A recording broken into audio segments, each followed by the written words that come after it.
নমস্কার,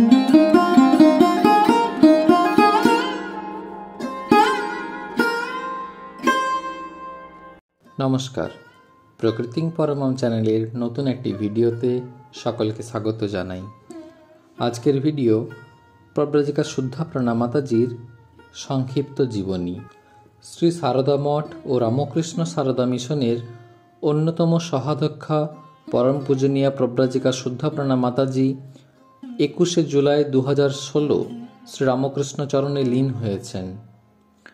সারদা মঠ প্রতিষ্ঠার অন্তরালে যাদের নীরব অকুণ্ঠ অবদান, তিনি তাদেরই অন্যতম। 1921 সালের 16ই নভেম্বর তার জন্ম।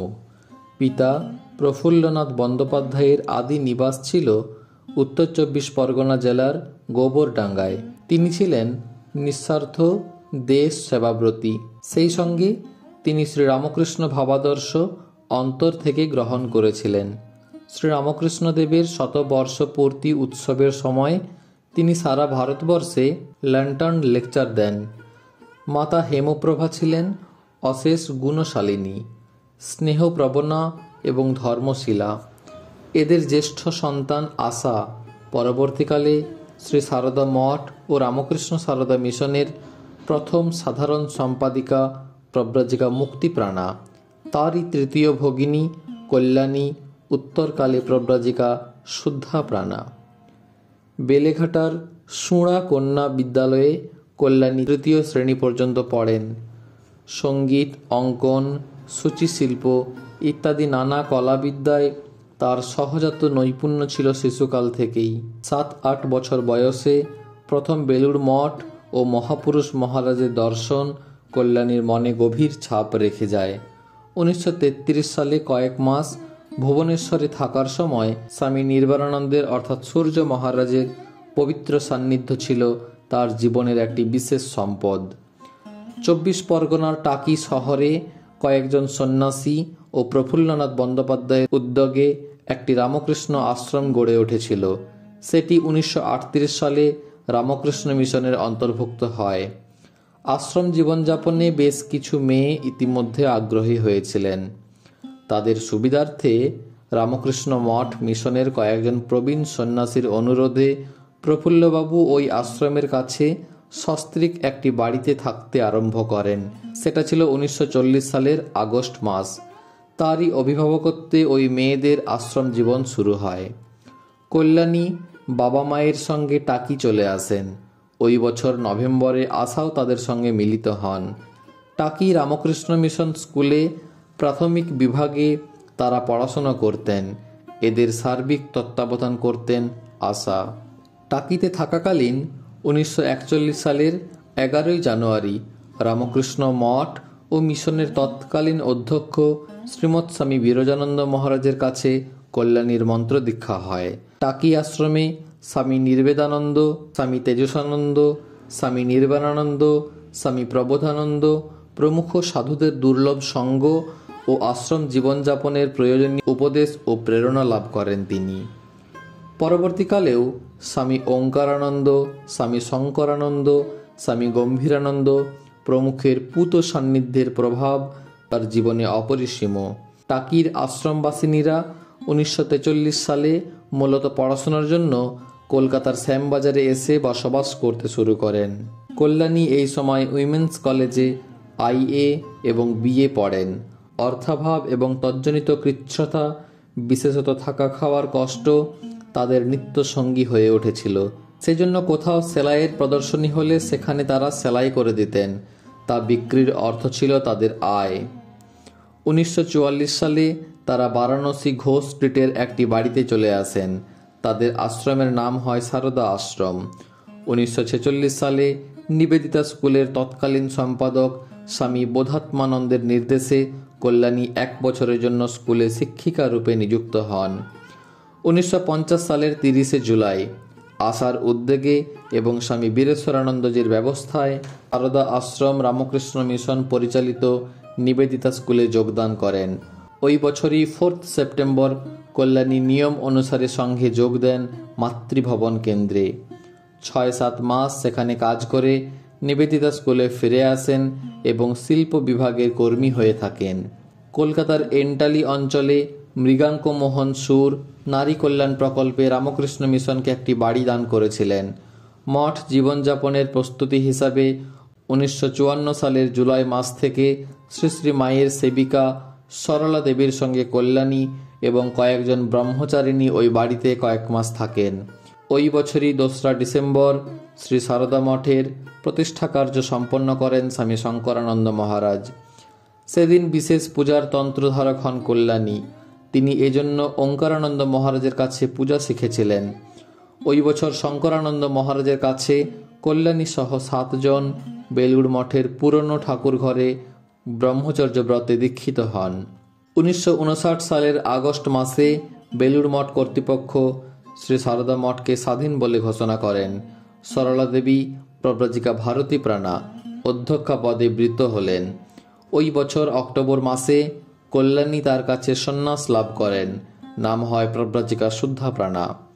CIT রোডস্থ এন্টালি আশ্রমের সঙ্গে অঙ্গাঙ্গিভাবে জড়িয়ে রয়েছে প্রব্রজিকা শুদ্ধা প্রাণার নাম। 1956 সালে এই প্রতিষ্ঠানটির জন্মলগ্নে তার তত্ত্বাবধানের ভার দেওয়া হয়েছিল ব্রহ্মচারিণী কল্যাণীকে। নিবেদিতা স্কুল থেকে এসে এখানে সারাদিন থেকে তিনি কাজ করতেন ও পড়াতেন। বিভাগগুলির কাজ দূর থেকে যথাযথ পরিচালনায় অসুবিধা বোধ করে কল্যাণী সহ 4 জন ব্রহ্মচারিণী 1957 সালের 29 জুন থেকে স্থায়ীভাবে এখানে বাস করতে আরম্ভ করেন। এই প্রতিষ্ঠানটি স্থাপনার সময় থেকেই এর কর্মকাণ্ড বিপুল। স্থানীয় মহিলাদের মধ্যে নিরক্ষরতা দূরীকরণ এবং ধর্ম সংস্কৃতির প্রসারই ছিল এর প্রধান লক্ষ্য। বস্তিবাসী বয়স্ক মেয়েদের আশ্রমে নিয়ে এসে কল্যাণী তাদের লেখাপড়া ও ভালোভাবে সেলাই শেখার ব্যবস্থা করে দেন। তার শিক্ষাগুণে তারা বিশেষভাবে পরিষ্কার পরিচ্ছন্নতা সম্পর্কে জ্ঞান লাভ করত। বছরে একবার তাদের সেলাই ও হাতের কাজের প্রদর্শনীয় ব্যবস্থা করেছিলেন তিনি, যাতে সেগুলি বিক্রির আয় থেকে তাদের পারিশ্রমিক দেওয়া যায়। মহিলাদের জন্য সাপ্তাহিক ধর্মালোচনা সভা, সাপ্তাহিক সাংস্কৃতিক আলোচনা সভা, পাঠচক্র ও সাধারণ গ্রন্থাগার, কলেজ ছাত্রীদের জন্য পাঠ্যপুস্তক গ্রন্থাগার, কিশোর কিশোরীদের জন্য পাল মন্দির, যার উদ্দেশ্য জীবনের উষাকাল থেকেই ভারতের ধর্ম সংস্কৃতি ঐতিহ্যের প্রতি তার শ্রদ্ধাশীল ও আগ্রহী করে তোলা। এই সব কিছুই শুদ্ধ প্রাণাজির নিজের হাতে গড়া। এছাড়া আশ্রমে তিনি গড়ে তুলেছিলেন কলেজ ছাত্রীদের জন্য একটি ছাত্রীনিবাস বা বিদ্যার্থী মন্দির, যাতে তারা প্রথাগত শিক্ষার সঙ্গে সঙ্গে ভারতীয় ভাবধারায় প্রার্থনা, গৃহকর্ম, পড়াশুনো, সেবাকাজ, পরিশীলিত জীবনচর্চার উপযোগী পরিবেশ পায়। প্রতি রবিবার স্বয়ং তাদের কাছে তাদের উপযোগী করে গীতা আলোচনা করতেন। মাঝে মাঝে নির্মল বিনোদনের ব্যবস্থা করতে অক্ষয় তৃতীয়া অর্থাৎ আশ্রমের প্রতিষ্ঠা দিবস এবং ছাত্রীদের বিজয়া সম্মেলনের দিন শুদ্ধপ্রাণাজি নিজে রান্না করে সকলকে খাওয়াতেন। বছরে একবার সব বিভাগের ছাত্রীদের আলাদা করে বনভোজনে নিয়ে যেতেন। সে সময় রান্না ও পরিবেশনের দায়িত্ব তারই। মাঝের সময়টুকু নানা মজার কথা বলে হাসি আনন্দের ফোয়ারা ছোটাতেও তিনি ছিলেন অক্লান্ত। 1961 সালের মার্চ মাসে আশ্রমটি রামকৃষ্ণ মিশন থেকে রামকৃষ্ণ সারদা মিশনের অধীনে আসে। পুরনো বাড়িটি ভেঙে আশ্রমের নতুন 4তলা বাড়ি তৈরির সময় নির্মাণ কাজ অত্যন্ত বিচক্ষণতা ও দূরদৃষ্টির সঙ্গে দেখাশোনা করেন শুদ্ধপ্রাণাজি। প্রয়োজনে গম্ভীরানন্দ মহারাজের পরামর্শ নিতেন তিনি। বাড়িটিতে থাকার পর সকলেই একটি নির্মাণগত সুপরিকল্পনার প্রশংসা করতেন। জনৈকা প্রাচীন সন্ন্যাসিনী বলতেন, কল্যাণীর খুব ইঞ্জিনিয়ারিং বুদ্ধি। নতুন বাড়ির বিস্তৃত পরিসরে প্রতিটি বিভাগের কার্যক্রম সুষ্ঠুভাবে পরিচালিত হতে থাকে এবং ধীরে ধীরে প্রতিষ্ঠানটির নিজস্ব কর্মধারা রূপ নেয়। এর অন্তরালে ছিল শুদ্ধপ্রাণাজির বিপুল উদ্যম, নিরলস পরিশ্রম, সুচিন্তিত পরিকল্পনা এবং সজাগ দৃষ্টি। আশ্রমের সব কাজের একটি সুন্দর ঘরনা তিনি বেঁধে দেন।